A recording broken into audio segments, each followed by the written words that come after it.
जय Hind. Future of India पर आप सभी का स्वागत है। एम पावर इंडिया लिमिटेड को इस वीडियो में शॉर्ट में डिस्कस करने वाले हैं कि आपको करना क्या है। टू द पॉइंट बताऊंगा कि इस स्टॉक में बने रहना है या इस स्टॉक से अब एग्जिट करने का समय आ गया है, क्योंकि हम सभी जानते हैं कि स्टॉक का प्राइस ऊपर नहीं जा रहा है, लगातार देखेंगे तो धीरे धीरे नीचे ही आ रहा है। ऐसे में वो लोग जो लोग एकदम टॉप पे बाई किए हुए हैं उनकी स्थिति तो बहुत ही बुरी है, लेकिन उनके साथ साथ जो लोग मतलब थोड़े ठीक ठाक लेवल पर भी बाई किए हैं उनकी भी स्थिति कुछ खास सही नहीं है।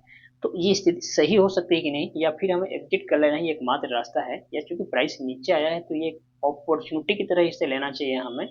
तो कहीं ना कहीं अगर अपॉर्चुनिटी की तरह लेंगे तो नए बायर्स आएंगे, उनके लिए बाई करने का मौका भी देगा। तो इसमें एक्चुअल में करना क्या है, चलिए इस चीज को समझते हैं।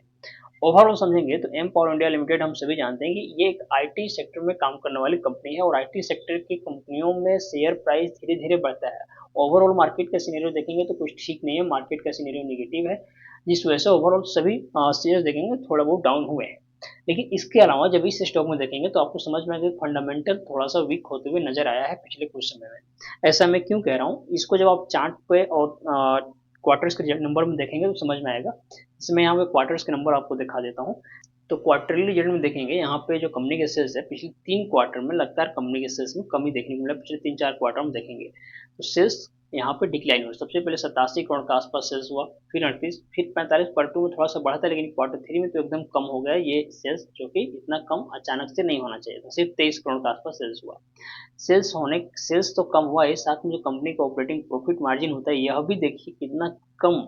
यहाँ 5% 4% था, कम होकर 0.93% रह गया ऑपरेटिंग प्रॉफिट मार्जिन।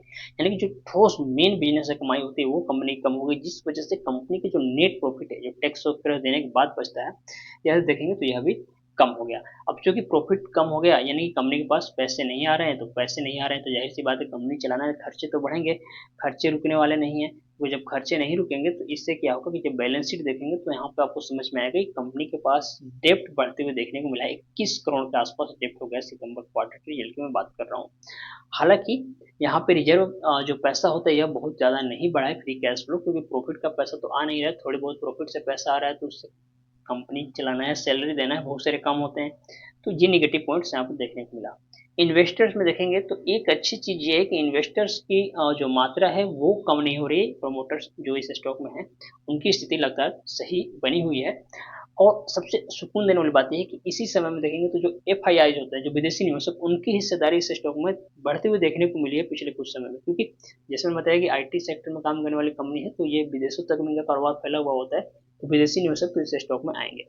अब ओवरऑल करना क्या है कि देखिए, अगर आपका मोटिव लॉन्ग टर्म के लिए है, आपने 5 साल 10 साल के लिए इसमें पैसा लगाया है, तब घबराने वाली कोई बात नहीं है। एम्पावर इंडिया लिमिटेड में बिंदास होल्ड करके बने रहिए।